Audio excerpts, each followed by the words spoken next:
രാവിലെ തന്നെ റെഡിയായി എങ്ങോട്ടാന്നല്ലേ? ദേ പറയാം. ഒരു ലിഫ്റ്റ് കിട്ടി. നേരെ അപ്പുറത്തെ ബസ് സ്റ്റോപ്പിൽ ഇറങ്ങി. ബസ് സ്റ്റോപ്പിൽ ഇറങ്ങിയിട്ടും കാര്യമില്ല. തെക്ക് വടക്കനെ നോക്കി നിൽക്കുന്നു എന്നല്ലാണ്ട് ബസ് വന്നില്ല. അതേ സമയത്ത് ആദ്യം കിട്ടിയ ലിഫ്റ്റിലെ ആട്ടോ തന്നെ വീണ്ടും കിട്ടി. അങ്ങനെ ആ ലിഫ്റ്റ് കയറി ദേ അടുത്ത സ്റ്റാൻഡിൽ വന്നിറങ്ങി. അവിടെ വന്നിറങ്ങിയപ്പോഴും ബസ്സില്ല. തെക്ക് വടക്കനെ നോക്കി ഇങ്ങനെ നിൽക്കുമായിരുന്നു കേട്ടോ.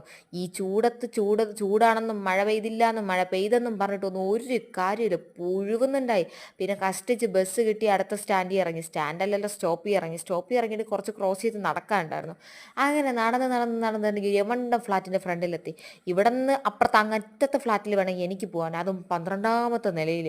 അങ്ങനെ ഈ വെയിലും താണ്ടി നടന്ന് ഇതേ ലിഫ്റ്റിൽ കയറി. ലിഫ്റ്റിൽ കയറിയപ്പോൾ എൻ്റെ പ്രഹസനം എന്നല്ലേ, പുതിയ തുണിയാണ്. നേരെ അവിടെ ചെന്നപ്പോഴേക്കും എനിക്കൊരു ചൂടുവെള്ളത്തിൽ ടാങ്ക് കലക്കി തന്നു. കാരണം എനിക്ക് വയ്യായിരുന്നു. പിന്നെ ഞാൻ ഇത്താരെ കൊച്ചിൻ്റെ കൂടെ കുറേ നേരം കളിച്ചായിരുന്നു കേട്ടോ. പിന്നെ ഒരു ABC ജ്യൂസും കൂടെ കുടിച്ചു അവിടെ നിന്ന്.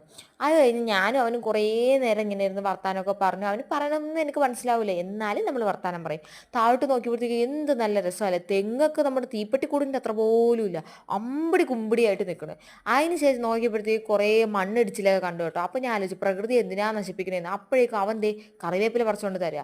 എന്നിട്ട് ഞാൻ നൗഫിയത്തേയും കൊണ്ട് നേരെ നസൂത്താൻ്റെ വീട്ടിൽ പോയി ഒരു ചൂടുവെള്ളം കുടിച്ച് കുറച്ച് കോൺസ് ഉണ്ടാക്കണമെന്ന്. അങ്ങനെ മെഹന്തി കോൺസൊക്കെ സെറ്റ് ചെയ്ത് റെഡിയാക്കി നമ്മൾ ദേ വർക്കിന് പോകാൻ പോകട്ടോ. ഞങ്ങൾക്ക് ഗസ്റ്റ് മെഹന്തിയും ഉണ്ടായിരുന്നു, ബ്രൈഡലും ഉണ്ടായിരുന്നു. അപ്പോൾ ഞങ്ങളൊരു 5 പേരുണ്ടായിരുന്നു. അപ്പോൾ ഫുഡൊക്കെ കഴിച്ച് സെറ്റായിട്ടാണ് നമ്മൾ പോയത് കേട്ടോ. നസൂത്തയാണ് ഇന്നത്തെ ഡ്രൈവർ. ആദ്യമായിട്ടാണ് നസൂത്ത വണ്ടി ഓടിക്കുന്നത് ഞാൻ കാണുന്നത് കേട്ടോ. ഞങ്ങൾ നേരെ വർക്കിൻ്റെ സ്ഥലത്തെത്തി. അവിടെ എത്തിയിട്ട് ബ്രൈഡിൻ്റെ വീട്ടിലോട്ട് കയറി പോകട്ടോ. അവിടെ നല്ല ഫംഗ്ഷൻസായി. ചെന്ന ഉടനെ എല്ലാവരും ഓരോ കൈകൾ പിടിച്ച് അങ്ങോട്ട് ഇടാൻ തുടങ്ങി. ഇട്ടിട്ടിട്ടിട്ട് തീരണ്ടേ എന്നല്ല, നമ്മൾ ഇടണമല്ലോ, അതിനാണല്ലോ നമ്മൾ പോയത്. ലാസ്റ്റ് രാത്രി അവിടെ നിന്ന് ഇറങ്ങാൻ നേരത്ത് അടിപൊളി പ്ലേറ്റ് കേട്ടോ. നല്ല പാള, നമ്മൾ മൂട്ടിലിരുന്ന് നിരങ്ങിപ്പോണ പാള ഉണ്ടല്ലോ, നിരങ്ങി കളിക്കുന്ന പാള വെച്ചൊരു പ്ലേറ്റ്. അങ്ങനെ ഫുഡ് കഴിച്ച് ഞങ്ങൾ നേരെ തമ്പാനൂർ സ്റ്റാൻഡിൽ ഇറങ്ങി. അവിടെ നിന്ന് നേരെ ബസ് പിടിച്ച് നേരെ വീട്ടിലോട്ട്. അപ്പോൾ ഇന്നത്തേക്ക് ഇത്രയുള്ള tata bye bye, see U.